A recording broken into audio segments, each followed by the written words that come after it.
ನಮಸ್ಕಾರ. ನನ್ನ ಹೆಸರು ಆನಂದ್ ಕುಮಾರ್ CM ಅಂತ. ನಮ್ಮದು ಟ್ಯಾಲೆಂಟ್ಸ್ ಎಕ್ಸಿಬಿಷನ್ ಯೂಟ್ಯೂಬ್ ಚಾನಲ್ ಅಂತಿದೆ. ದಯವಿಟ್ಟು ಶೇರ್ ಮಾಡಿ ಮತ್ತು ಸಬ್ಸ್ಕ್ರೈಬ್ ಮಾಡಿ. ನೋಡಿ, ಇವತ್ತು ನಾವು ಸ್ಪೋಕನ್ ಇಂಗ್ಲೀಷ್ ಅಡಿಯಲ್ಲಿ ಕ್ವಶನ್ ಟ್ಯಾಗ್ಸ್ ಸ್ವಲ್ಪ ಫೈನಲೈಸ್ ಮಾಡೋಣ. ಆಲ್ರೆಡಿ ಸುಮಾರು ಕ್ಲಾಸಸ್ಸಲ್ಲಿ ನಾವು ಕ್ವಶನ್ ಟ್ಯಾಗ್ಸ್ ಬಗ್ಗೆ ಹೇಳ್ತಾ ಇದ್ದೆ. ಲಾಸ್ಟ್ ಕ್ಲಾಸಲ್ಲಿ ನಾವು ಕ್ವಶನ್ ಟ್ಯಾಗ್ಸ್ನ ಯಾವ ರೀತಿ ಬರಿಬೇಕಂತ ಡಿಸ್ಕಸ್ ಮಾಡಿದ್ದೀವಿ. ಡೂ ನಾಟ್, ಡಸ್ ನಾಟ್, ಡಿಡ್ನ ಉಪಯೋಗಿಸ್ಕೊಂಡು ಯಾವ ಥರ ಬರಿಬೇಕು ಅಂತ. ಈಗ ನೋಡೋಣ, ಆಮ್ ಇದ್ದಾಗ ಮತ್ತೆ ಮಾಡಲ್ಸ್ ಇದ್ದಾಗ ಕ್ವಶನ್ ಟ್ಯಾಗ್ಸ್ನ ಹೇಗೆ ಮಾಡಬೇಕು ಅಂತ ನೋಡೋಣ. ಐ ಆಮ್ ಅಂದಾಗ ಹೇಗೆ ಮಾಡಬೇಕು. ಇಲ್ಲಿ ಮಾಡಲ್ಸ್ ಯಾವ್ದಾದ್ರು ಬರುತ್ತಪ್ಪ ಅಂದರೆ ಏನು ಕನ್ಫ್ಯೂಸ್ ಆಗಬೇಡಿ. ಮಾಡಲ್ಸ್ ಅಂದರೆ can, could, shall, should, will, would, may, might, must, ought ಇವೆಲ್ಲ ನಾವು ಮಾಡಲ್ಸ್ ಅಂತ ಕರಿತೀವಿ, ಅಂದರೆ ಮಾಡಲ್ ವರ್ಬ್ಸ್ ಅಂತ ಕರಿತೀವಿ. ಈ ವರ್ಬ್ಸ್ ಬಂದಾಗ ಯಾವ ರೀತಿ ನಾವು ಕ್ವಶನ್ ಟ್ಯಾಗ್ ಮಾಡಬೇಕು ಅಂತ ಒಂದೊಂದಾಗಿ ನೋಡ್ಕೊಂಡು ಬರೋಣ. ಈಗ ಫಸ್ಟ್ ನೋಡ್ಕೊಳ್ಳಿ, I am A teacher. First ಈ ಸೆಂಟೆನ್ಸ್ ಪಾಸಿಟಿವ್ ನೆಗೆಟಿವ್ ಅಂತ ಹೇಳಬೇಕು. ಮೊದಲು ಇದು ಪಾಸಿಟಿವ್, ಯಾಕಂದ್ರೆ ನಾನು ಟೀಚರು. ನಾನು ನಾಟ್ ಎ ಟೀಚರ್ ಅಂದಿದ್ರೆ ಅದು ನೆಗೆಟಿವ್ ಆಗೋದು. ಈಗ ಪಾಸಿಟಿವ್ ಆಗಿರೋದ್ರಿಂದ ಕ್ವಶನ್ ಟ್ಯಾಗ್ ಏನು ಬರಬೇಕು, ನೆಗೆಟಿವ್ ಬರಬೇಕು, ಅಂದರೆ N' ಅಂತ ಬರಬೇಕು. ಈಗ ನೆಕ್ಸ್ಟು ಇಲ್ಲಿ ಆಮ್ ಇದ್ದಾಗ, ಪಾಸಿಟಿವ್ ಸೆಂಟೆನ್ಸ್ ಇದ್ದಾಗ ನಾವು ಆಕ್ಸಿಲರಿ ವರ್ಬ್ ಬಳಸಬೇಕು. ಫಸ್ಟು ಆಕ್ಸಿಲರಿ ವರ್ಬ್ ಯಾವುದಾಗುತ್ತಪ್ಪ ಅಂದರೆ ಆರ್ ಆಗುತ್ತೆ. ಇಲ್ಲಿ ಆಕ್ಸಿಲರಿ ವರ್ಬ್ ಆರ್ ಆಗುತ್ತೆ. ನೆಗೆಟಿವ್ ಕ್ವಶನ್ ಟ್ಯಾಗ್ ಇಂಟ್ ಆಗುತ್ತೆ. ಮತ್ತೆ ಸಬ್ಜೆಕ್ಟ್ ಯಾವುದಾಗುತ್ತೆ, ಐ. ಇಲ್ಲಿ ಐ ಪ್ರೊನೌನ್ ಆಗೇ ಇರೋದ್ರಿಂದ, ಪ್ರೊನೌನ್ ಅಂದರೆ ಸರ್ವನಾಮ ಆಗೇ ಇರೋದ್ರಿಂದ ಆರಂಟ್ ಐ ಅಂತ ಆಗುತ್ತೆ. ಈಗ ಇದು ಕ್ಲಿಯರ್ ಆಯಿತು. ಈಗ ಸೆಕೆಂಡ್ ಒನ್ ಬರೋಣ ನೋಡಿ, I am not A teacher. ಇದು ನಾಟ್ ಎ ಟೀಚರ್ ಅಂತ ಬಂದಿರೋದ್ರಿಂದ ಇದು ನೆಗೆಟಿವ್ ಸೆಂಟೆನ್ಸ್ ಆಯಿತು. ಈಗ ನೆಗೆಟಿವ್ ಸೆಂಟೆನ್ಸ್ ಆದಾಗ ಕ್ವಶನ್ ಟ್ಯಾಗ್ ಏನಾಗಬೇಕು, ಪಾಸಿಟಿವ್ ಆಗಿರಬೇಕು ಅಂತ ನೀವು ಅರ್ಥ ಮಾಡ್ಕೊಬೇಕು. ಈಗ ಇಲ್ಲಿ ಆಕ್ಸಿಲರಿ ವರ್ಬ್ ಯಾವ್ದು ಬಂದಿದೆ, ಆಮ್ ಬಂದಿದೆ. ಇಲ್ಲಿ ನೆಗೆಟಿವ್ ಪಾಸಿಟಿವ್ ಆಗ ಆಮ್ ಬಂದರೆ ಆರ್ ಅಂತ ಬಳಸ್ರಿ ಆಕ್ಸಿಲರಿ ವರ್ಬ್ನ. ನೆಗೆಟಿವ್ ಸೆಂಟೆನ್ಸ್ ಅಲ್ಲಿ ಆಮ್ ಅಂತ ಬಂದಾಗ ಆಮ್ ಅಂತಾನೆ ಬಳಸ್ರಿ. ಇಲ್ಲಿ ನೆಗೆಟಿವ್ ಸೆಂಟೆನ್ಸ್ ಆಗಿರೋದ್ರಿಂದ ಡೈರೆಕ್ಟ್ ನಾವು ಸಬ್ಜೆಕ್ಟ್ನ ಪ್ರೊನೌನ್ ಆಗಿರೋ ಸಬ್ಜೆಕ್ಟ್ನ ಪ್ರೊನೌನ್ ರೂಪದಲ್ಲಿ ಬರ್ಬಿಡ್ಬೇಕು. ಇಲ್ಲಿ ಆಕ್ಸಿಲರಿ ವರ್ಬ್ ಆಮ್ ಬರುತ್ತೆ, ಸಬ್ಜೆಕ್ಟ್ ಯಾವ್ದು ಬರುತ್ತೆ, ಐ ಬರುತ್ತೆ. ಆಮ್ ಐ ನೋಡಿ, ಆಮ್ ಬಂದಾಗ ಪಾಸಿಟಿವ್ ಹೇಗೆ, ನೆಗೆಟಿವ್ ಹೇಗೆ ಅಂತ ನೀಟಾಗಿ ಅರ್ಥ ಮಾಡ್ಕೊಳ್ಳಿ. ಪಾಸಿಟಿವ್ ಸೆಂಟೆನ್ಸ್ ಆದಾಗ ಆಕ್ಸಿಲರಿ ವರ್ಬ್ ಆರ್ ಬರೀಬೇಕು. ನೆಗೆಟಿವ್ ಸೆಂಟೆನ್ಸ್ ಬಂದಾಗ ಆಮ್ ಇದ್ದಾಗ ಆಮೇ ಬರೀಬೇಕು. ಈಗ ನೆಕ್ಸ್ಟ್ ಮಾಡಲ್ಸ್ ಬಂದಾಗ ನೋಡೋಣ. ಮಾಡಲ್ಸ್ ನೀವು ಪ್ರತಿಯೊಂದು ಅಷ್ಟೇ ಯಾವುದೇ ಇರಲಿ, ಫಸ್ಟ್ ಅದು ಪಾಸಿಟಿವ್ ಸೆಂಟೆನ್ಸ್ ನೆಗೆಟಿವ್ ಸೆಂಟೆನ್ಸ್ ಅಂತ ಮೊದಲು ನೋಡಬೇಕು. ಆಮೇಲೆ ಆಕ್ಸಿಲರಿ ವರ್ಬ್ ಯಾವ್ದು ಅಂತ ನೋಡಬೇಕು. ಈಗ ಇಲ್ಲಿ ವಿ ಕ್ಯಾನ್ ಸ್ಪೀಕ್ ಇಂಗ್ಲಿಷ್. ಇಲ್ಲಿ ಏನಾಗ್ತಾ ಇದೆ, ಪಾಸಿಟಿವ್ ಸೆಂಟೆನ್ಸ್ ಬರ್ತಾ ಇದೆ. ಕ್ವಶನ್ ಟ್ಯಾಗ್ ನೆಗೆಟಿವ್ ಅಲ್ಲಿ ಇರಬೇಕು. ನಾವು ಇಂಗ್ಲಿಷ್ ಮಾತಾಡ್ತೀವಿ. ಇಲ್ಲಿ ಮಾಡಲ್ ಯಾವ್ದು ಬಂತು, ಕ್ಯಾನ್ ಬಂತು. ನೆಗೆಟಿವ್ ಫಾರ್ಮ್ ಯಾವುದು, ಕಾಂಟ್. ಕಾಂಟ್ ವಿ ಅಂತ ಕ್ವಶನ್ ಟ್ಯಾಗ್ ಹಾಕ್ಬೇಕಾಗುತ್ತೆ. ಯಾಕಂದ್ರೆ ಇಲ್ಲಿ ಸಬ್ಜೆಕ್ಟ್ ಯಾವ್ದಾಯ್ತು, ವಿ ಆಯ್ತು. ವಿ ಪ್ರೊನೌನ್ ರೂಪದಲ್ಲಿ ಇರೋದ್ರಿಂದ ನಾವು ಏನಾಗಬೇಕು, ಕಾಂಟ್ ವಿ. ಈಗ ನೆಕ್ಸ್ಟ್ ನೋಡ್ಕೊಳ್ಳಿ, ಯು ಕುಡಂಟ್ ಗೋ ದೇರ್. ನೀನು ಅಲ್ಲಿಗೆ ಹೋಗಾಗೆ ಇಲ್ಲ. ನೋಡಿ, ಇಲ್ಲಿ ಏನು ಬಂತು, ನೆಗೆಟಿವ್ ಫಾರ್ಮ್ ಬಂತು. ನೆಗೆಟಿವ್ ಫಾರ್ಮ್ ಅಂದಾಗ ಕ್ವಶನ್ ಟ್ಯಾಗ್ ಪಾಸಿಟಿವ್ ಆಗಿರಬೇಕು. ಇಲ್ಲಿ ಮಾಡಲ್ ಯಾವ್ದು ಬಂತು, ಕುಡಂಟ್ ಇದೆ. ಅಲ್ಲಿಗೆ ಕುಡ್ ಅಂತ ಬಳಸಬೇಕು. ಸಬ್ಜೆಕ್ಟ್ ಯಾವ್ದಾಯ್ತು, ಯು ಆಯ್ತು. ಯು ಪ್ರೊನೌನ್ ಆಗಿರೋದ್ರಿಂದ ಕುಡ್ ಯು ಅಂತ ಕ್ವಶನ್ ಟ್ಯಾಗ್ ಹಾಕ್ಬೇಕಾಗುತ್ತೆ.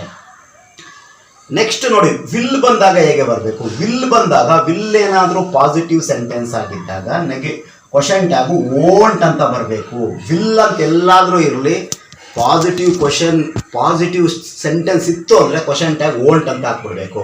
ನೋಡಿ, ಶುಭ ವಿಲ್ ಪ್ಲೇ ಚೆಸ್. ಇಲ್ಲಿ ಪಾಸಿಟಿವ್ ಸೆಂಟೆನ್ಸ್ ಆಗಿದೆ. ಇಲ್ಲಿ ಮಾಡಲ್ ಯಾವ್ದು ಬಂದಿದೆ, ವಿಲ್ ಬಂದಿದೆ. ವಿಲ್ ಬಂದಾಗ ನೆಗೆಟಿವ್ ರೂಪದಲ್ಲಿ ಏನಾಗುತ್ತೆ, ಓಂಟ್ ಆಗುತ್ತೆ. ಓಂಟ್ ವಿಲ್ ಬಂದಾಗ ಪಾಸಿಟಿವ್ ಸೆಂಟೆನ್ಸ್ ಆಗಿದ್ದಾಗ ಕ್ವಶನ್ ಟ್ಯಾಗ್ ಓಂಟ್ ಹಾಕಬೇಕು. ಓಂಟ್ ಅಂದರೆ ಈಗ ನಾನು ನಾಳೆ ಬರೋದಿಲ್ಲ, ಟುಮಾರೋ ಐ ವೋಂಟ್ ಕಮ್ ಅನ್ಬೇಕು. ಐ ಡೋಂಟ್ ಕಮ್ ಅನ್ನಂಗಿಲ್ಲ. ಈಗ ಬರೋದಿಲ್ಲ ಅನ್ಬೇಕಂದ್ರೆ ಐ ಡೋಂಟ್ ಕಮ್ ಅನ್ಬೇಕು. ಫ್ಯೂಚರಲ್ಲಿ ನೆಗೆಟಿವ್ ಹೇಳ್ಬೇಕಾದ್ರೆ ಓಂಟ್ ಕಮ್ ಅಂತ ಹೇಳ್ಬೇಕಾಗುತ್ತೆ. ಇಲ್ಲಿ ಓಂಟ್ ಶಿ, ಓಂಟ್ ಶುಭಾಗೆ ಇಲ್ಲಿ ಪ್ರೊನೌನ್ ಫಾರ್ಮ್ ಯಾವುದಾಗುತ್ತೆ, ಹುಡುಗಿ ಆಗಿರೋದ್ರಿಂದ ಶಿ ಆಯಿತು, won't she. Next one, Raju will not come. ನೋಡಿ, ವಿಲ್ ನಾಟ್ ಕಮ್ ಇಲ್ಲಿ ನೆಗೆಟಿವ್ ಫಾರ್ಮ್ ಇದೆ. ನೆಗೆಟಿವ್ ಫಾರ್ಮ್ ಬಂದಾಗ ವಿಲ್ ಬಂದಾಗ ವಿಲ್ಲೇ ಬಳಸಬೇಕು. ಪಾಸಿಟಿವ್ ಇದ್ದಾಗ ವಿಲ್ ಬಂದಾಗ ಓಂಟ್ ಬಳಸಬೇಕು. ನೆಗೆಟಿವ್ ಇದ್ದಾಗ, ನೆಗೆಟಿವ್ ಸೆಂಟೆನ್ಸ್ ಇದ್ದಾಗ ಕ್ವಶನ್ ಟ್ಯಾಗು ವಿಲ್ ಅಂತಾನೆ ಬಳಸಬೇಕು. ಇಲ್ಲಿ ರಾಜು ಏನಾಗ್ತಾನೆ, ಹಿ ಆಗುತ್ತಾನೆ. Will he. ಇದು ಸ್ವಲ್ಪ ನೋಡ್ಕೊಳ್ಳಿ. They have taken. ಇಲ್ಲಿ ಆಕ್ಸಿಲರಿ ವರ್ಬ್ ಯಾವ್ದಿದೆ, ಹ್ಯಾವ್ ಇದೆ. ಯಾವಾಗ ನೆಗೆಟಿವ್ ಫಾರ್ಮ್ ಏನಾಗುತ್ತೆ ಹ್ಯಾವ್ ವಾಂಟ್. ಇಲ್ಲಿ ಪ್ರೊನೌನ್ ಯಾವುದಿದೆ ದೇ ಇದೆ, ಅಲ್ಲಿಗೆ ಹ್ಯಾವ್ ವಾಂಟ್ ದೇ. ಇದನ್ನು ಸ್ವಲ್ಪ ನೋಡ್ಕೊಳ್ಳಿ. ಇಲ್ಲಿ I will have given, I will have given. ಇಲ್ಲಿ ವಿಲ್ಲು ಮಾಡಲ್ ವರ್ಬು ವಿಲ್ಲು ಇದೆ, ಆಕ್ಸಿಲರಿ ವರ್ಬು ಹ್ಯಾವ್ ಇದೆ. ಯಾವುದಾದ್ರೂ ವಿಲ್ ಹ್ಯಾವ್ ಅಂತಾದರೂ ಬರಲಿ, ವಿಲ್ ಹ್ಯಾಸ್ ಅಂತಾದರೂ ಬರಲಿ, ವಿಲ್ ಹ್ಯಾಡ್ ಅಂತಾದರೂ ಬರಲಿ, ವಿಲ್ ಏನಿದೆಯೋ ಅದು ಪಾಸಿಟಿವ್ ಇದ್ದಾಗ ನಾವು ಓಂಟ್ ಅಂತ ಹಾಕ್ಬಿಡ್ಬೇಕು. ಇಲ್ಲಿ ಹ್ಯಾವ್ ಬರಂಗಿಲ್ಲ. Won't I, won't I. ಇಲ್ಲಿಗೆ ಇವತ್ತು ಕ್ವಶನ್ ಟ್ಯಾಗ್ಸ್ನ ಮುಗಿಸೋಣ. ದಯವಿಟ್ಟು ಇದನ್ನ. ನಮಸ್ಕಾರ, ನನ್ನ ಹೆಸರು ಆನಂದ್ ಕುಮಾರ್ CM ಅಂತ. ನಮ್ಮದು ಟ್ಯಾಲೆಂಟ್ಸ್ ಎಕ್ಸಿಬಿಷನ್ ಯೂಟ್ಯೂಬ್ ಚಾನಲ್ ಅಂತಿದೆ. ದಯವಿಟ್ಟು ಶೇರ್ ಮಾಡಿ ಮತ್ತು ಸಬ್ಸ್ಕ್ರೈಬ್ ಮಾಡಿ. ನೋಡಿ, ಇವತ್ತು ನಾವು ಸ್ಪೋಕನ್ ಇಂಗ್ಲೀಷ್ ಅಡಿಯಲ್ಲಿ ಕ್ವಶನ್ ಟ್ಯಾಗ್ಸ್ ಸ್ವಲ್ಪ ಫೈನಲೈಸ್ ಮಾಡೋಣ. ಆಲ್ರೆಡಿ ಸುಮಾರು ಕ್ಲಾಸಸ್ಸಲ್ಲಿ ನಾವು ಕ್ವಶನ್ ಟ್ಯಾಗ್ಸ್ ಬಗ್ಗೆ ಹೇಳ್ತಾ ಇದ್ದೆ.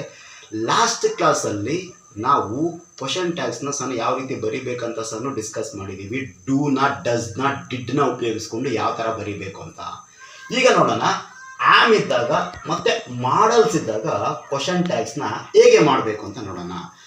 ಐ ಆಮ್ ಅಂದಾಗ ಹೇಗೆ ಮಾಡಬೇಕು. ಇಲ್ಲಿ ಮಾಡಲ್ಸ್ ಯಾವ್ದಾದ್ರು ಬರುತ್ತಪ್ಪ ಅಂದರೆ ಏನು ಕನ್ಫ್ಯೂಸ್ ಆಗಬೇಡಿ. ಮಾಡಲ್ಸ್ ಅಂದರೆ can, could, shall, should, will, would, may, might, must, ought. ಇವೆಲ್ಲ ನಾವು ಮಾಡಲ್ಸ್ ಅಂತ ಕರಿತೀವಿ, ಅಂದರೆ ಮಾಡಲ್ ವರ್ಬ್ಸ್ ಅಂತ ಕರಿತೀವಿ. ಈ ವರ್ಬ್ಸ್ ಬಂದಾಗ ಯಾವ ರೀತಿ ನಾವು ಕ್ವಶನ್ ಟ್ಯಾಗ್ ಮಾಡಬೇಕು ಅಂತ ಒಂದೊಂದಾಗಿ ನೋಡ್ಕೊಂಡು ಬರೋಣ. ಈಗ ಫಸ್ಟ್ ನೋಡ್ಕೊಳ್ಳಿ, ಐ ಆಮ್ ಎ ಟೀಚರ್.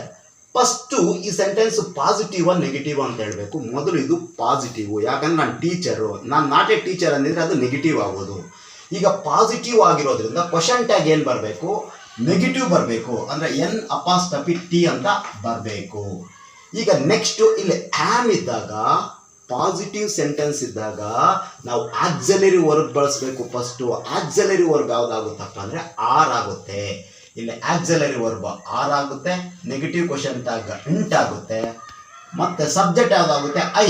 ಇಲ್ಲಿ ಐ ಪ್ರೊನೌನ್ ಆಗೇ ಇರೋದ್ರಿಂದ, ಪ್ರೊನೌನ್ ಅಂದರೆ ಸರ್ವನಾಮ ಆಗೇ ಇರೋದ್ರಿಂದ ಆರಂಟ್ ಐ ಅಂತ ಆಗುತ್ತೆ. ಈಗ ಇದು ಕ್ಲಿಯರ್ ಆಯಿತು. ಈಗ ಸೆಕೆಂಡ್ ಒನ್ ಬರೋಣ ನೋಡಿ, I am not A teacher. ಇದು ನಾಟ್ ಎ ಟೀಚರ್ ಅಂತ ಬಂದಿರೋದ್ರಿಂದ ಇದು ನೆಗೆಟಿವ್ ಸೆಂಟೆನ್ಸ್ ಆಯಿತು. ಈಗ ನೆಗೆಟಿವ್ ಸೆಂಟೆನ್ಸ್ ಆದಾಗ ಕ್ವಶನ್ ಟ್ಯಾಗ್ ಏನಾಗಬೇಕು, ಪಾಸಿಟಿವ್ ಆಗಿರಬೇಕು ಅಂತ ನೀವು ಅರ್ಥ ಮಾಡ್ಕೊಬೇಕು. ಈಗ ಇಲ್ಲಿ ಆಕ್ಸಿಲರಿ ವರ್ಬ್ ಯಾವ್ದು ಬಂದಿದೆ, ಆಮ್ ಬಂದಿದೆ. ಇಲ್ಲಿ ನೆಗೆಟಿವ್ ಪಾಸಿಟಿವ್ ಆಗ ಆಮ್ ಬಂದರೆ ಆರ್ ಅಂತ ಬಳಸ್ರಿ ಆಕ್ಸಿಲರಿ ವರ್ಬ್ನ. ನೆಗೆಟಿವ್ ಸೆಂಟೆನ್ಸಲ್ಲಿ ಆಮ್ ಅಂತ ಬಂದಾಗ ಆಮ್ ಅಂತಾನೇ ಬಳಸ್ರಿ. ಇಲ್ಲಿ ನೆಗೆಟಿವ್ ಸೆಂಟೆನ್ಸ್ ಆಗಿರೋದ್ರಿಂದ ಡೈರೆಕ್ಟ್ ನಾವು ಸಬ್ಜೆಕ್ಟ್ನ ಪ್ರೊನೌನ್ ಆಗಿರೋ ಸಬ್ಜೆಕ್ಟ್ನ ಪ್ರೊನೌನ್ ರೂಪದಲ್ಲಿ ಬರೆದ್ಬಿಡ್ಬೇಕು. ಇಲ್ಲಿ ಆಕ್ಸಿಲರಿ ವರ್ಬ್ ಆಮ್ ಬರುತ್ತೆ, ಸಬ್ಜೆಕ್ಟ್ ಯಾವ್ದು ಬರುತ್ತೆ, ಐ ಬರುತ್ತೆ. Am I. ನೋಡಿ, ಆಮ್ ಬಂದಾಗ ಪಾಸಿಟಿವ್ ಹೇಗೆ, ನೆಗೆಟಿವ್ ಹೇಗೆ ಅಂತ ನೀಟಾಗಿ ಅರ್ಥ ಮಾಡ್ಕೊಳ್ಳಿ. ಪಾಸಿಟಿವ್ ಸೆಂಟೆನ್ಸ್ ಆದಾಗ ಆಕ್ಸಿಲರಿ ವರ್ಬ್ ಆರ್ ಬರೀಬೇಕು. ನೆಗೆಟಿವ್ ಸೆಂಟೆನ್ಸ್ ಬಂದಾಗ ಆಮ್ ಇದ್ದಾಗ ಆಮೇ ಬರೀಬೇಕು. ಈಗ ನೆಕ್ಸ್ಟ್ ಮಾಡಲ್ಸ್ ಬಂದಾಗ ನೋಡೋಣ. ಮಾಡಲ್ಸ್ ನೀವು ಪ್ರತಿಯೊಂದು ಅಷ್ಟೇ ಯಾವುದೇ ಇರಲಿ, ಫಸ್ಟು ಅದು ಪಾಸಿಟಿವ್ ಸೆಂಟೆನ್ಸ ನೆಗೆಟಿವ್ ಸೆಂಟೆನ್ಸ್ ಅಂತ ಮೊದಲು ನೋಡಬೇಕು. ಆಮೇಲೆ ಆಕ್ಸಿಲರಿ ವರ್ಬ್ ಯಾವುದು ಅಂತ ನೋಡಬೇಕು. ಈಗ ಇಲ್ಲಿ ವಿ ಕ್ಯಾನ್ ಸ್ಪೀಕ್ ಇಂಗ್ಲೀಷ್. ಇಲ್ಲಿ ಏನಾಗ್ತಾ ಇದೆ, ಪಾಸಿಟಿವ್ ಸೆಂಟೆನ್ಸ್ ಬರ್ತಾ ಇದೆ. ಕ್ವಶನ್ ಟ್ಯಾಗ್ ನೆಗೆಟಿವ್ ಅಲ್ಲಿ ಇರಬೇಕು. ನಾವು ಇಂಗ್ಲೀಷ್ ಮಾತಾಡ್ತೀವಿ. ಇಲ್ಲಿ ಮಾಡಲ್ ಯಾವ್ದು ಬಂತು, ಕ್ಯಾನ್ ಬಂತು. ನೆಗೆಟಿವ್ ಫಾರ್ಮ್ ಯಾವುದು, can't. Can't we, can't we ಅಂತ ಕ್ವಶನ್ ಟ್ಯಾಗ್ ಹಾಕಬೇಕಾಗುತ್ತೆ. ಯಾಕಂದರೆ ಇಲ್ಲಿ ಸಬ್ಜೆಕ್ಟ್ ಯಾವುದಾಯ್ತು, ವಿ ಆಯಿತು. ವಿ ಪ್ರೊನೌನ್ ರೂಪದಲ್ಲಿ ಇರೋದ್ರಿಂದ ನಾವು ಏನಾಗಬೇಕು, ಕಾಂಟ್ ವಿ. ಈಗ ನೆಕ್ಸ್ಟ್ ನೋಡ್ಕೊಳ್ಳಿ, ಯು ಕುಡಂಟ್ ಗೋ ದೇರ್. ನೀನು ಅಲ್ಲಿಗೆ ಹೋಗಾಗೆ ಇಲ್ಲ. ನೋಡಿ, ಇಲ್ಲಿ ಏನು ಬಂತು, ನೆಗೆಟಿವ್ ಫಾರ್ಮ್ ಬಂತು. ನೆಗೆಟಿವ್ ಫಾರ್ಮ್ ಅಂದಾಗ ಕ್ವಶನ್ ಟ್ಯಾಗ್ ಪಾಸಿಟಿವ್ ಆಗಿರಬೇಕು. ಇಲ್ಲಿ ಮಾಡಲ್ ಯಾವ್ದು ಬಂತು, ಕುಡಂಟ್ ಇದೆ. ಅಲ್ಲಿಗೆ ಕುಡ್ ಅಂತ ಬಳಸಬೇಕು. ಸಬ್ಜೆಕ್ಟ್ ಯಾವುದಾಯ್ತು, ಯು ಆಯಿತು. ಯು ಪ್ರೊನೌನ್ ಆಗಿರೋದ್ರಿಂದ ಕುಡ್ ಯು ಅಂತ ಕ್ವಶನ್ ಟ್ಯಾಗ್ ಹಾಕಬೇಕಾಗುತ್ತೆ. ನೆಕ್ಸ್ಟ್ ನೋಡಿ, ವಿಲ್ ಬಂದಾಗ ಹೇಗೆ ಬರಬೇಕು. ವಿಲ್ ಬಂದಾಗ ವಿಲ್ ಏನಾದರೂ ಪಾಸಿಟಿವ್ ಸೆಂಟೆನ್ಸ್ ಆಗಿದ್ದಾಗ ಕ್ವಶನ್ ಟ್ಯಾಗು ಓಂಟ್ ಅಂತ ಬರಬೇಕು. ವಿಲ್ ಅಂತ ಎಲ್ಲಾದರೂ ಇರಲಿ, ಪಾಸಿಟಿವ್ ಸೆಂಟೆನ್ಸ್ ಇತ್ತು ಅಂದರೆ ಕ್ವಶನ್ ಟ್ಯಾಗ್ ಓಂಟ್ ಅಂತ ಹಾಕ್ಬಿಡ್ಬೇಕು. ನೋಡಿ, ಶುಭ ವಿಲ್ ಪ್ಲೇ ಚೆಸ್. ಇಲ್ಲಿ ಪಾಸಿಟಿವ್ ಸೆಂಟೆನ್ಸ್ ಆಗಿದೆ. ಇಲ್ಲಿ ಮಾಡಲ್ ಯಾವ್ದು ಬಂದಿದೆ, ವಿಲ್ ಬಂದಿದೆ. ವಿಲ್ ಬಂದಾಗ ನೆಗೆಟಿವ್ ರೂಪದಲ್ಲಿ ಏನಾಗುತ್ತೆ, ಓಂಟ್ ಆಗುತ್ತೆ. ಓಂಟ್ ವಿಲ್ ಬಂದಾಗ ಪಾಸಿಟಿವ್ ಸೆಂಟೆನ್ಸ್ ಆಗಿದ್ದಾಗ ಕ್ವಶನ್ ಟ್ಯಾಗ್ ಓಂಟ್ ಹಾಕಬೇಕು. ಓಂಟ್ ಅಂದರೆ ಈಗ ನಾನು ನಾಳೆ ಬರೋದಿಲ್ಲ, ಟುಮಾರೋ ಐ ಓಂಟ್ ಕಮ್ ಅನ್ನಬೇಕು. ಐ ಡೋಂಟ್ ಕಮ್ ಅನ್ನಂಗೆ ಇಲ್ಲ. ಈಗ ಬರೋದಿಲ್ಲ ಅನ್ಬೇಕಂದ್ರೆ ಐ ಡೋಂಟ್ ಕಮ್ ಅನ್ನಬೇಕು. ಫ್ಯೂಚರಲ್ಲಿ ನೆಗೆಟಿವ್ ಹೇಳಬೇಕಾದ್ರೆ ಓಲ್ಟ್ ಕಮ್ ಅಂತ ಹೇಳ್ಬೇಕಾಗುತ್ತೆ. ಇಲ್ಲಿ ಓಲ್ಟ್ ಶಿ, ಓಲ್ಟ್ ಶುಭಾಗೆ ಇಲ್ಲಿ ಪ್ರೊನೌನ್ ಫಾರ್ಮ್ ಯಾವುದಾಗುತ್ತೆ, ಹುಡುಗಿ ಆಗಿರೋದ್ರಿಂದ ಶಿ ಆಯಿತು, ಓಲ್ಟ್ she. Next one, Raju will not come. ನೋಡಿ, ವಿಲ್ ನಾಟ್ ಕಮ್ ಇಲ್ಲಿ ನೆಗೆಟಿವ್ ಫಾರ್ಮ್ ಇದೆ. ನೆಗೆಟಿವ್ ಫಾರ್ಮ್ ಬಂದಾಗ ವಿಲ್ ಬಂದಾಗ ವಿಲ್ಲೇ ಬಳಸಬೇಕು. ಪಾಸಿಟಿವ್ ಇದ್ದಾಗ ವಿಲ್ ಬಂದಾಗ ಓಂಟ್ ಬಳಸಬೇಕು. ನೆಗೆಟಿವ್ ಇದ್ದಾಗ, ನೆಗೆಟಿವ್ ಸೆಂಟೆನ್ಸ್ ಇದ್ದಾಗ ಕ್ವಶನ್ ಟ್ಯಾಗು ವಿಲ್ ಅಂತಾನೆ ಬಳಸಬೇಕು. ಇಲ್ಲಿ ರಾಜು ಏನಾಗ್ತಾನೆ, ಹಿ ಆಗುತ್ತಾನೆ. ವಿಲ್ ಹಿ ಇದು ಸ್ವಲ್ಪ ನೋಡ್ಕೊಳ್ಳಿ. ದೇ ಹ್ಯಾವ್ ಟೇಕನ್ ಇಲ್ಲಿ ಆಕ್ಸಿಲರಿ ವರ್ಬ್ ಯಾವ್ದಿದೆ, ಹ್ಯಾವ್ ಇದೆ. ಯಾವಾಗ ನೆಗೆಟಿವ್ ಫಾರ್ಮ್ ಏನಾಗುತ್ತೆ, ಹ್ಯಾವಂಟ್. ಇಲ್ಲಿ ಪ್ರೊನೌನ್ ಯಾವ್ದಿದೆ, ದೇ ಇದೆ, ಅಲ್ಲಿಗೆ ಹ್ಯಾವಂಟ್ ದೇ. ಇದನ್ನ ಸ್ವಲ್ಪ ನೋಡ್ಕೊಳ್ಳಿ. ಇಲ್ಲಿ ಐ ವಿಲ್ ಹ್ಯಾವ್ ಗಿವನ್. ಇಲ್ಲಿ ವಿಲ್ಲು ಮಾಡಲ್ ವರ್ಬು ವಿಲ್ಲು ಇದೆ, ಆಕ್ಸಿಲರಿ ವರ್ಬು ಹ್ಯಾವ್ ಇದೆ. ಯಾವುದಾದ್ರೂ ವಿಲ್ ಹ್ಯಾವ್ ಅಂತಾದರೂ ಬರಲಿ, ವಿಲ್ ಹ್ಯಾಸ್ ಅಂತಾದರೂ ಬರಲಿ, ವಿಲ್ ಹ್ಯಾಡ್ ಅಂತಾದರೂ ಬರಲಿ, ವಿಲ್ ಏನಿದೆಯೋ ಅದು ಪಾಸಿಟಿವ್ ಇದ್ದಾಗ ನಾವು ಓಂಟ್ ಅಂತ ಹಾಕ್ಬಿಡ್ಬೇಕು. ಇಲ್ಲಿ ಹ್ಯಾವ್ ಬಳಂಗಿಲ್ಲ. Won't I. ಇಲ್ಲಿಗೆ ಇವತ್ತು ಕ್ವಶನ್ ಟ್ಯಾಗ್ಸ್ನ ಮುಗಿಸೋಣ. ದಯವಿಟ್ಟು ಇದನ್ನೆಲ್ಲ. ನಮಸ್ಕಾರ, ನನ್ನ ಹೆಸರು ಆನಂದ್ ಕುಮಾರ್ CM ಅಂತ. ನಮ್ಮದು ಟ್ಯಾಲೆಂಟ್ಸ್ ಎಕ್ಸಿಬಿಷನ್ ಯೂಟ್ಯೂಬ್ ಚಾನಲ್ ಅಂತಿದೆ. ದಯವಿಟ್ಟು ಶೇರ್ ಮಾಡಿ ಮತ್ತು ಸಬ್ಸ್ಕ್ರೈಬ್ ಮಾಡಿ. ನೋಡಿ, ಇವತ್ತು ನಾವು ಸ್ಪೋಕನ್ ಇಂಗ್ಲೀಷ್ ಅಡಿಯಲ್ಲಿ ಕ್ವಶನ್ ಟ್ಯಾಗ್ಸ್ ಸ್ವಲ್ಪ ಫೈನಲೈಸ್ ಮಾಡೋಣ. ಆಲ್ರೆಡಿ ಸುಮಾರು ಕ್ಲಾಸಸ್ಸಲ್ಲಿ ನಾವು ಕ್ವಶನ್ ಟ್ಯಾಗ್ಸ್ ಬಗ್ಗೆ ಹೇಳ್ತಾ ಇದ್ದೆ. ಲಾಸ್ಟ್ ಕ್ಲಾಸಲ್ಲಿ ನಾವು ಕ್ವಶನ್ ಟ್ಯಾಗ್ಸ್ನ ಸಹ ಯಾವ ರೀತಿ ಬರಿಬೇಕಂತ ಸಹ ಡಿಸ್ಕಸ್ ಮಾಡಿದ್ದೀವಿ. ಡೂ ನಾಟ್, ಡಸ್ ನಾಟ್, ಡಿಡ್ನ ಉಪಯೋಗಿಸ್ಕೊಂಡು ಯಾವ ಥರ ಬರಿಬೇಕು ಅಂತ. ಈಗ ನೋಡೋಣ, ಆಮ್ ಇದ್ದಾಗ ಮತ್ತು ಮಾಡಲ್ಸ್ ಇದ್ದಾಗ ಕ್ವಶನ್ ಟ್ಯಾಗ್ಸ್ನ ಹೇಗೆ ಮಾಡಬೇಕು ಅಂತ ನೋಡೋಣ. ಆಯಾಮ್ ಅಂದಾಗ ಹೇಗೆ ಮಾಡಬೇಕು. ಇಲ್ಲಿ ಮಾಡಲ್ಸ್ ಯಾವ್ದಾದ್ರು ಬರುತ್ತಪ್ಪ ಅಂದರೆ ಏನು ಕನ್ಫ್ಯೂಸ್ ಆಗಬೇಡಿ. ಮಾಡಲ್ಸ್ ಅಂದರೆ can, could, shall, should, will, would, may, might, must, ought ಇವೆಲ್ಲ ನಾವು ಮಾಡಲ್ಸ್ ಅಂತ ಕರಿತೀವಿ, ಅಂದರೆ ಮಾಡಲ್ ವರ್ಬ್ಸ್ ಅಂತ ಕರಿತೀವಿ. ಈ ವರ್ಬ್ಸ್ ಬಂದಾಗ ಯಾವ ರೀತಿ ನಾವು ಕ್ವಶನ್ ಟ್ಯಾಗ್ ಮಾಡಬೇಕು ಅಂತ ಒಂದೊಂದಾಗಿ ನೋಡ್ಕೊಂಡು ಬರೋಣ. ಈಗ ಫಸ್ಟ್ ನೋಡ್ಕೊಳ್ಳಿ, I am A teacher. First ಈ ಸೆಂಟೆನ್ಸ್ ಪಾಸಿಟಿವ್ ನೆಗೆಟಿವ್ ಅಂತ ಹೇಳಬೇಕು. ಮೊದಲು ಇದು ಪಾಸಿಟಿವ್, ಯಾಕಂದ್ರೆ ನಾನು ಟೀಚರು. ನಾನು ನಾಟ್ ಎ ಟೀಚರ್ ಅಂದಿದ್ರೆ ಅದು ನೆಗೆಟಿವ್ ಆಗೋದು. ಈಗ ಪಾಸಿಟಿವ್ ಆಗಿರೋದ್ರಿಂದ ಕ್ವಶನ್ ಟ್ಯಾಗ್ ಏನು ಬರಬೇಕು, ನೆಗೆಟಿವ್ ಬರಬೇಕು, ಅಂದರೆ N' ಅಂತ ಬರಬೇಕು. ಈಗ ನೆಕ್ಸ್ಟು ಇಲ್ಲಿ ಆಮ್ ಇದ್ದಾಗ, ಪಾಸಿಟಿವ್ ಸೆಂಟೆನ್ಸ್ ಇದ್ದಾಗ ನಾವು ಆಕ್ಸಿಲರಿ ವರ್ಬ್ ಬಳಸಬೇಕು. ಫಸ್ಟು ಆಕ್ಸಿಲರಿ ವರ್ಬ್ ಯಾವುದಾಗುತ್ತಪ್ಪ ಅಂದರೆ ಆರ್ ಆಗುತ್ತೆ. ಇಲ್ಲಿ ಆಕ್ಸಿಲರಿ ವರ್ಬ್ ಆರ್ ಆಗುತ್ತೆ. ನೆಗೆಟಿವ್ ಕ್ವಶನ್ ಟ್ಯಾಗ್ ಇಂಟ್ ಆಗುತ್ತೆ. ಮತ್ತು ಸಬ್ಜೆಕ್ಟ್ ಯಾವುದಾಗುತ್ತೆ, ಐ.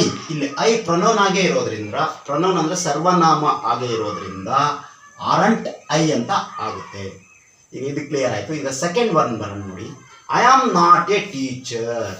ಇದು ನಾಟ್ ಎ ಟೀಚರ್ ಅಂತ ಬಂದಿರೋದ್ರಿಂದ ಇದು ನೆಗೆಟಿವ್ ಸೆಂಟೆನ್ಸ್ ಆಯಿತು. ಈಗ ನೆಗೆಟಿವ್ ಸೆಂಟೆನ್ಸ್ ಆದಾಗ ಕ್ವಶನ್ ಟ್ಯಾಗ್ ಏನಾಗಬೇಕು, ಪಾಸಿಟಿವ್ ಆಗಿರಬೇಕು ಅಂತ ನೀವು ಅರ್ಥ ಮಾಡ್ಕೊಬೇಕು. ಈಗ ಇಲ್ಲಿ ಆಕ್ಸಿಲರಿ ವರ್ಬ್ ಯಾವ್ದು ಬಂದಿದೆ, ಆಮ್ ಬಂದಿದೆ. ಇಲ್ಲಿ ನೆಗೆಟಿವ್ ಪಾಸಿಟಿವ್ ಆಗ ಆಮ್ ಬಂದರೆ ಆರ್ ಅಂತ ಬಳಸ್ರಿ ಆಕ್ಸಿಲರಿ ವರ್ಬ್ನ. ನೆಗೆಟಿವ್ ಸೆಂಟೆನ್ಸಲ್ಲಿ ಆಮ್ ಅಂತ ಬಂದಾಗ ಆಮ್ ಅಂತಾನೆ ಬಳಸ್ರಿ.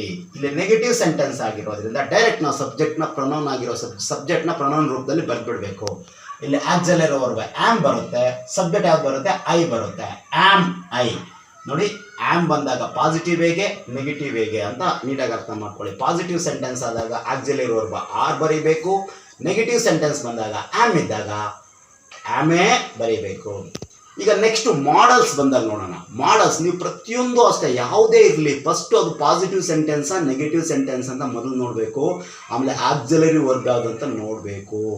ಈಗ ಇಲ್ಲಿ ವಿ ಕ್ಯಾನ್ ಸ್ಪೀಕ್ ಇಂಗ್ಲೀಷ್. ಇಲ್ಲಿ ಏನಾಗ್ತಾ ಇದೆ, ಪಾಸಿಟಿವ್ ಸೆಂಟೆನ್ಸ್ ಬರ್ತಾ ಇದೆ. ಕ್ವಶನ್ ಟ್ಯಾಗ್ ನೆಗೆಟಿವ್ ಅಲ್ಲಿ ಇರಬೇಕು. ನಾವು ಇಂಗ್ಲೀಷ್ ಮಾತಾಡ್ತೀವಿ. ಇಲ್ಲಿ ಮಾಡಲ್ ಯಾವ್ದು ಬಂತು, ಕ್ಯಾನ್ ಬಂತು. ನೆಗೆಟಿವ್ ಫಾರ್ಮ್ ಯಾವುದು, ಕಾಂಟ್ ವಿ ಅಂತ ಕ್ವಶನ್ ಟ್ಯಾಗ್ ಹಾಕಬೇಕಾಗುತ್ತೆ. ಯಾಕಂದರೆ ಇಲ್ಲಿ ಸಬ್ಜೆಕ್ಟ್ ಯಾವುದಾಯ್ತು, ವಿ ಆಯಿತು. ವಿ ಪ್ರೊನೌನ್ ರೂಪದಲ್ಲಿ ಇರೋದ್ರಿಂದ ನಾವು ಏನಾಗಬೇಕು, ಕಾಂಟ್ ವಿ. ಈಗ ನೆಕ್ಸ್ಟ್ ನೋಡ್ಕೊಳ್ಳಿ, ಯು ಕುಡಂಟ್ ಗೋ ದೇರ್. ನೀನು ಅಲ್ಲಿಗೆ ಹೋಗಾಗೆ ಇಲ್ಲ. ನೋಡಿ, ಇಲ್ಲಿ ಏನು ಬಂತು, ನೆಗೆಟಿವ್ ಫಾರ್ಮ್ ಬಂತು. ನೆಗೆಟಿವ್ ಫಾರ್ಮ್ ಅಂದಾಗ ಕ್ವಶನ್ ಟ್ಯಾಗ್ ಪಾಸಿಟಿವ್ ಆಗಿರಬೇಕು. ಇಲ್ಲಿ ಮಾಡಲ್ ಯಾವ್ದು ಬಂತು, ಕುಡಂಟ್ ಇದೆ. ಅಲ್ಲಿಗೆ ಕುಡ್ ಅಂತ ಬಳಸಬೇಕು. ಸಬ್ಜೆಕ್ಟ್ ಯಾವುದಾಯಿತು, ಯು ಆಯಿತು. ಯು ಪ್ರೊನೌನ್ ಆಗಿರೋದ್ರಿಂದ ಕುಡ್ ಯು ಅಂತ ಕ್ವಶನ್ ಟ್ಯಾಗ್ ಹಾಕಬೇಕಾಗುತ್ತೆ. ನೆಕ್ಸ್ಟ್ ನೋಡಿ, ವಿಲ್ ಬಂದಾಗ ಹೇಗೆ ಬರಬೇಕು? ವಿಲ್ ಬಂದಾಗ ವಿಲ್ ಏನಾದರೂ ಪಾಸಿಟಿವ್ ಸೆಂಟೆನ್ಸ್ ಆಗಿದ್ದಾಗ ಕ್ವಶನ್ ಟ್ಯಾಗು ವೋಂಟ್ ಅಂತ ಬರಬೇಕು. ವಿಲ್ ಅಂತ ಎಲ್ಲಾದರೂ ಇರಲಿ, ಪಾಸಿಟಿವ್ ಸೆಂಟೆನ್ಸ್ ಇತ್ತು ಅಂದರೆ ಕ್ವಶನ್ ಟ್ಯಾಗ್ ವೋಂಟ್ ಅಂತ ಹಾಕ್ಬಿಡ್ಬೇಕು. ನೋಡಿ, ಶುಭ ವಿಲ್ ಪ್ಲೇ ಚೆಸ್. ಇಲ್ಲಿ ಪಾಸಿಟಿವ್ ಸೆಂಟೆನ್ಸ್ ಆಗಿದೆ. ಇಲ್ಲಿ ಮಾಡಲ್ ಯಾವ್ದು ಬಂದಿದೆ? ವಿಲ್ ಬಂದಿದೆ. ವಿಲ್ ಬಂದಾಗ ನೆಗೆಟಿವ್ ರೂಪದಲ್ಲಿ ಏನಾಗುತ್ತೆ? ಓಂಟ್ ಆಗುತ್ತೆ. ಓಂಟ್ ವಿಲ್ ಬಂದಾಗ ಪಾಸಿಟಿವ್ ಸೆಂಟೆನ್ಸ್ ಆಗಿದ್ದಾಗ ಕ್ವಶನ್ ಟ್ಯಾಗ್ ಓಂಟ್ ಹಾಕಬೇಕು. ಓಂಟ್ ಅಂದರೆ ಈಗ ನಾನು ನಾಳೆ ಬರೋದಿಲ್ಲ, ಟುಮಾರೋ ಐ ಓಂಟ್ ಕಮ್ ಅನ್ಬೇಕು. ಐ ಡೋಂಟ್ ಕಮ್ ಅನ್ನಂಗೆ ಇಲ್ಲ. ಈಗ ಬರೋದಿಲ್ಲ ಅನ್ಬೇಕಂದ್ರೆ ಐ ಡೋಂಟ್ ಕಮ್ ಅನ್ಬೇಕು. ಫ್ಯೂಚರಲ್ಲಿ ನೆಗೆಟಿವ್ ಹೇಳಬೇಕಾದ್ರೆ ಓಂಟ್ ಕಮ್ ಅಂತ ಹೇಳ್ಬೇಕಾಗುತ್ತೆ. ಇಲ್ಲಿ ಓಂಟ್ ಶಿ, ಓಂಟ್ ಶುಭಾಗೆ ಇಲ್ಲಿ ಪ್ರೊನೌನ್ ಫಾರ್ಮ್ ಯಾವುದಾಗುತ್ತೆ? ಹುಡುಗಿ ಆಗಿರೋದ್ರಿಂದ ಶಿ ಆಯಿತು, won't she. Next one, Raju will not come. ನೋಡಿ, ವಿಲ್ ನಾಟ್ ಕಮ್ ಇಲ್ಲಿ ನೆಗೆಟಿವ್ ಫಾರ್ಮ್ ಇದೆ. ನೆಗೆಟಿವ್ ಫಾರ್ಮ್ ಬಂದಾಗ ವಿಲ್ ಬಂದಾಗ ವಿಲ್ಲೇ ಬಳಸಬೇಕು. ಪಾಸಿಟಿವ್ ಇದ್ದಾಗ ವಿಲ್ ಬಂದಾಗ ಓಂಟ್ ಬಳಸಬೇಕು. ನೆಗೆಟಿವ್ ಇದ್ದಾಗ, ನೆಗೆಟಿವ್ ಸೆಂಟೆನ್ಸ್ ಇದ್ದಾಗ ಕ್ವಶನ್ ಟ್ಯಾಗು ವಿಲ್ ಅಂತಲೇ ಬಳಸಬೇಕು.